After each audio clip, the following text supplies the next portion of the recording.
All right, so what is cancer? What causes cancer? How do you try and avoid cancer? Now let's talk about treatment. Because again, there is no way to 100% avoid cancer. There are things you can do to reduce your risk, but it may happen regardless. You can never smoke a day in your life, never go into a smoky club, stay away from all kinds of sources of air pollution, and still just be really unlucky and nonetheless end up developing lung cancer. So first off, forms of localized treatment. Surgery. Surgery is a big one. Let's just get that mass out of there. Essentially, it's like pulling a weed out of a garden. The idea is to get every last little bit of that cancer out of the body so that it's not leaving behind any cells that might be able to regrow in the future. This works really well when the cancer has not yet metastasized and you get good surgical margins because you're eliminating the entire cancer and all of its associated cells. But it's challenging and you do have to get all of it out. One of the reasons that you really want to be sure and wear your sunscreen is that a lot of times when you'll have surgery to excise potentially funky looking precancerous or benign moles or growths on your skin, they have to take more skin than just the mole to be sure that they got it. And you can end up with some really painful incisions and some not very fun looking scars. Another option is radiation. Essentially, high energy radiation like X-rays and gamma rays, this damages DNA really badly, and high doses will just straight up kill cells entirely. So, if you know that the tumor is in a specific spot, one of the things that you can do is use localized radiation to kill the tumor cells. Now, you can't do this to the whole body because DNA damage causes mutations, is a bad thing, increases cancer risk. But radiation can be used instead of or in addition to surgery in order to shrink tumors. Why are tumor cells more susceptible to radiation than the normal cells around them? Because tumor cells are dividing, and in order to divide, they have to divide their DNA. And since this process specifically damages their DNA, the faster a cell is growing, the more susceptible it is to killing by radiation. However, if a cancer is metastatic or it's suspected that a cancer is metastatic, it's not enough to just go in locally because essentially that would be shutting the barn door after the horses have already fled. Sure, you're getting rid of this one particular tumor, but if you suspect that other cancer cells have gone out to form metastases elsewhere in the body, you need to deal with those metastases. Essentially, this is where chemotherapy comes in. The idea of chemotherapy is that you're going to kill cells that are dividing rapidly. So traditional anti-cancer medications are going to block cell division, or they're going to disrupt the function of cells that are dividing. And this is, again, a systemic therapy. This is something where you're going to get an IV infusion of this drug. It does affect all your dividing cells, not just the tumor, but also those rapidly dividing cells on the lining of your intestines, or the rapidly dividing cells that are responsible for hair growth. This means that traditional chemotherapy has a lot of side effects. Molecular therapies are essentially molecular targeted at specific molecules. And this is something where people, instead of looking at is a cell dividing, let's make a drug that targets that, it's identified changes that are specific only to the tumor cells. And so you can target just those differences. One example, some cancer cells use estrogen. They use estrogen a lot in order to drive their division. And so if you block the estrogen receptors, essentially you can shut down those tumor cells. Downside is you put the patient into an early menopause.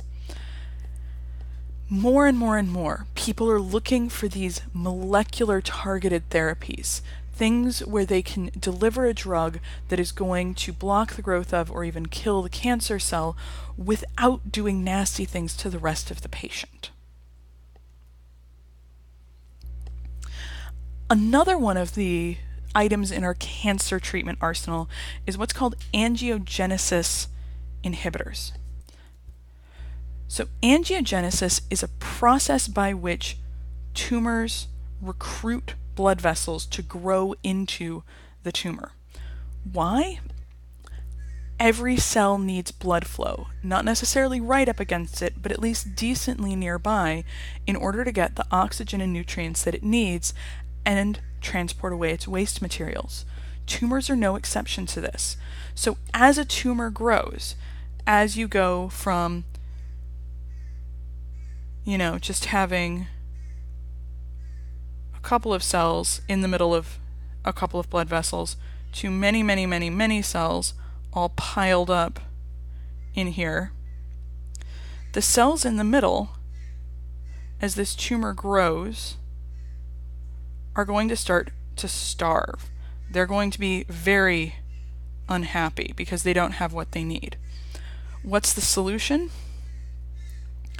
We recruit more blood vessels to grow through that tumor, thereby bringing it the food, the nutrients that it needs. And this is a normal part of tumor development, in so much as anything with cancer is normal.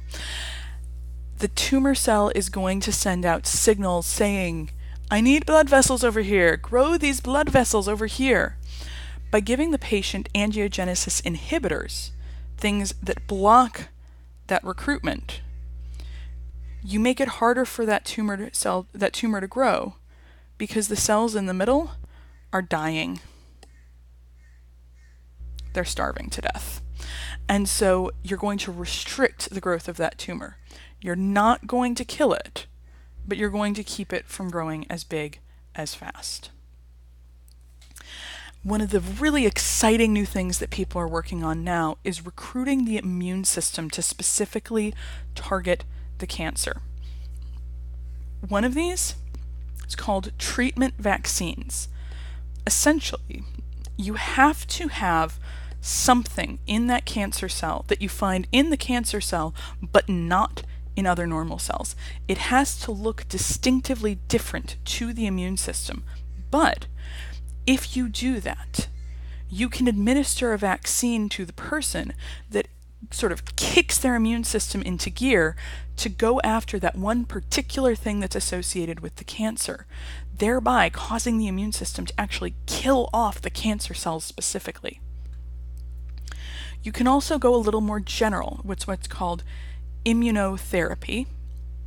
You can go a little different route by going with immunotherapy. This is where you create antibodies outside of the person which target cancer-specific antigens. And so you administer those antibodies, and then the antibodies attach to those cancer cells. And that's going to target the patient's immune system to go and attack where those antibodies are and kill that cancer. Another thing that you can do, this is sort of a variant on the treatment vaccine idea.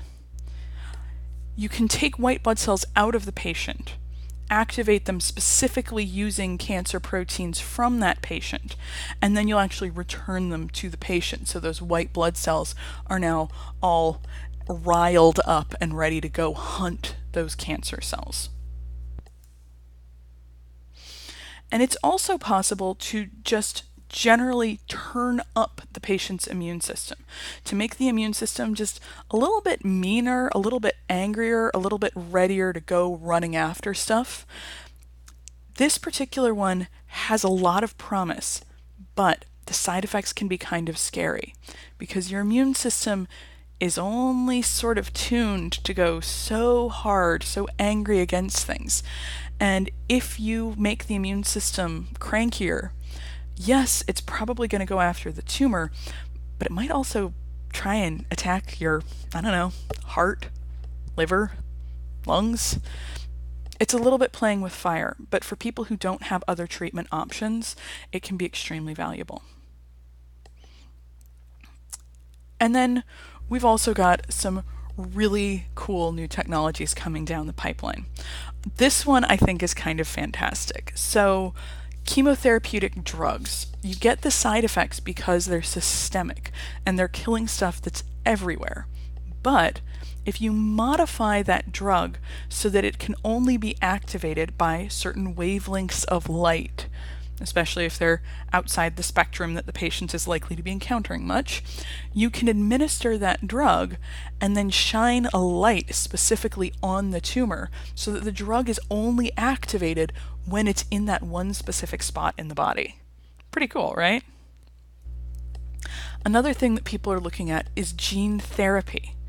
Essentially, introducing a gene into the patient's cells that is going to allow the patient to fight against the tumor.